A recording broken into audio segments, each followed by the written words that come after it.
అందరికీ praise the lord.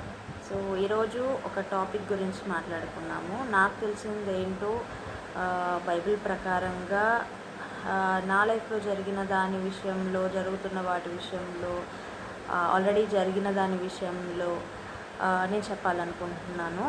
So మీరేమంటారో కూడా ఒకసారి నాకు చెప్పండి. ప్రసంగి గ్రంథము 7వ అధ్యాయంలో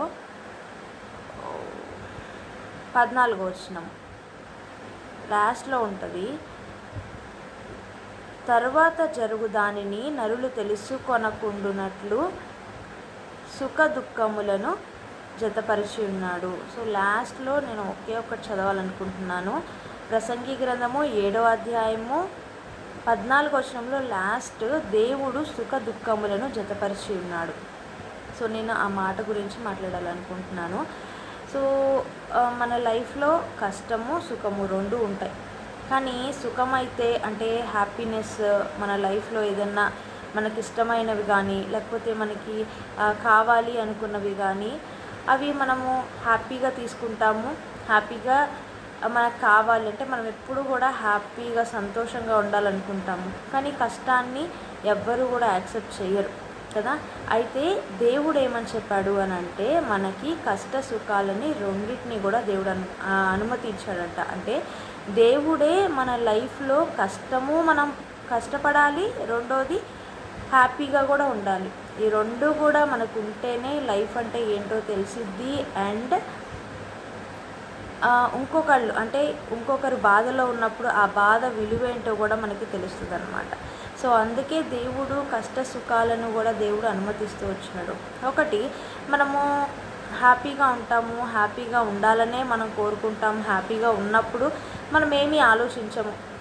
మనకున్న దానిలో మనకి ప్రతి విషయంలో కూడా మనకి నచ్చినట్టు హ్యాపీగా మనం ఉంటాము. కానీ కష్టం వచ్చేసరికి మనం ఆలోచిస్తాం, మనకి కష్టం ఎందుకు వచ్చింది అని ఆలోచిస్తాం కదా.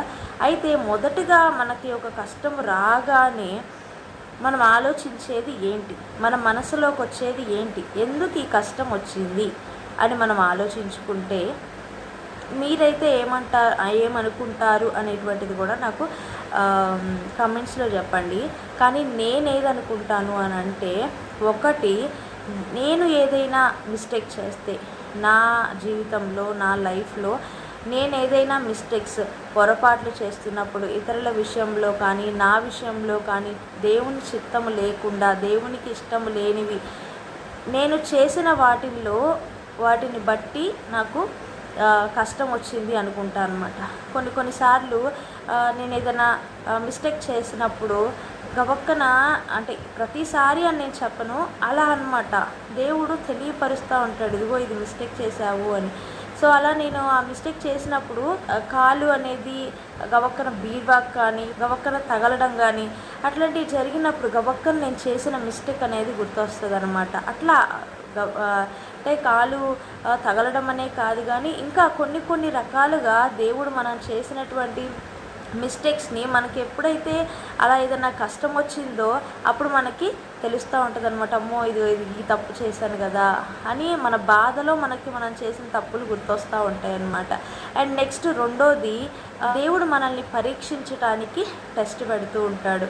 పరీక్షించటానికి దేవుడు కష్టాన్ని తీసుకొస్తూ ఉంటాడనమాట. మనం ఈ లోకంలో ఏది చేసినా, ఏది చేయాలన్నా కానీ కష్టం మాత్రం పడాలి, అది మాత్రం ఖచ్చితంగా అనమాట.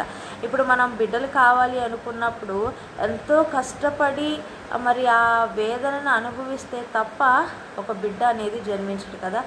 కానీ నాకు ఆ ప్రసవ వేదన అంతా వద్దు, నాకు నొప్పి ఏమి కలగకుండా నాకు బిడ్డ కావాలి అంటే అది కుదరదు కదా. సో అలానే మన లైఫ్లో కూడా దేవుడు ఒక పరీక్ష, మనం ఇంకా ఎదగడానికి దేవుడు అనేకమైనటువంటి పరీక్షలను మనకు పెడుతూ ఉంటాడనమాట. ఆ టెస్ట్లు అన్నిటిలో కూడా మనము ఒక ముందుకు స్టెప్ వేయటానికే తప్ప దేవుడు మనల్ని బాధ పెట్టాలని కూడా కాదు. దేవుడు తన ఇష్టముగా, తన మనసుతో మనల్ని ఎప్పుడూ కూడా బాధ పెట్టడనమాట.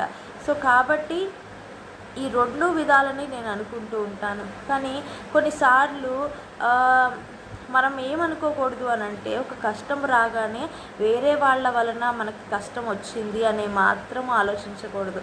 మనకి ఏదన్నా కష్టం వస్తే అది దేవుని పరీక్ష ఒకటి, రెండవది మనం చేసిన తప్పు విషయంలో కానీ, ఈ రెండిటి విషయంలో తప్ప దేవుడు మనకి కష్టాన్ని వేరే విషయంలో ఏది కూడా మనకి తీసుకురాడనమాట.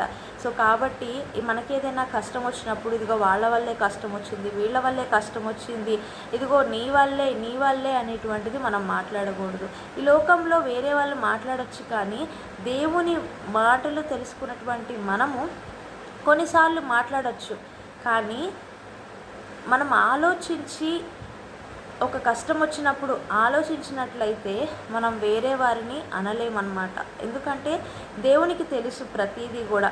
నేను ఒకటే నమ్ముతా, నాకు ఏదన్నా కష్టం వచ్చినా కానీ, కష్టంలో బాధ ఖచ్చితంగా ఉంటుంది, ఉండదని నేను చెప్పను. కానీ ఇది నీ వల్ల జరిగింది అనేది మాత్రము నా నోటి నుంచి రాదు. ఎందుకంటే ఒకటి, నేను తప్పు చేస్తే నాకు దాని వలన కలిగినటువంటి కష్టం వస్తుంది. రెండవదిగా దేవుడు పరీక్షలో నుంచి తీసుకెళ్తున్నప్పుడు నాకు కష్టం వస్తుంది అని నాకు తెలుసు అన్నమాట. సో ఏది జరిగినా, ఎలా జరిగినా కానీ దేవుని చిత్తము, దేవుడు మాత్రం మనల్ని విడిచిపెట్టడు.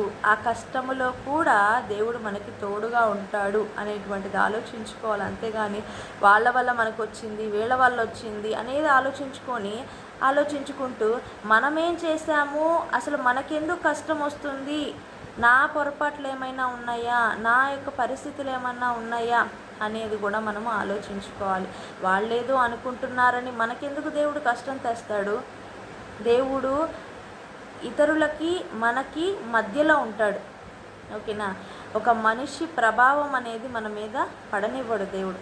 కానీ దేవుడు ఇవ్వాలి అనుకుంటున్నప్పుడు ఒక కష్టం దేవుడు ఖచ్చితంగా ఇస్తాడనమాట. కానీ అది మన మంచి కోసమే. ఒకవేళ తప్పు చేస్తే అది మనం తెలుసుకోవడానికి, రెండవదిగా మనము మన లైఫ్లో ఆత్మీయంగా కానీ భౌతికంగా కానీ ముందుకు వెళ్ళడానికి, ఇలా ఈ రెండు విషయాల్లో మనకి కష్టము అనేది వస్తుంది, కానీ వేరే విషయంలో ఏదీ రాదు. కాబట్టి ఇక్కడ నుంచి ఏదైనా కష్టం వచ్చినప్పుడు దేవుని దగ్గరికి వెళ్ళి, దేవా నాకు ఎందుకు ఈ కష్టం వచ్చింది, ఈ కష్టాన్ని తీసివే, నాకు సహాయం చేయి అని దేవుని ప్రార్థించినప్పుడు, ఇప్పుడు సంతోషం వెనకాల కష్టం ఎలాగైతే ఉందో, కష్టం వెనకాల కూడా సంతోషం కూడా అలానే ఉంటుంది. దానికి మార్గాన్ని కూడా దేవుడు సిద్ధపరుస్తాడు.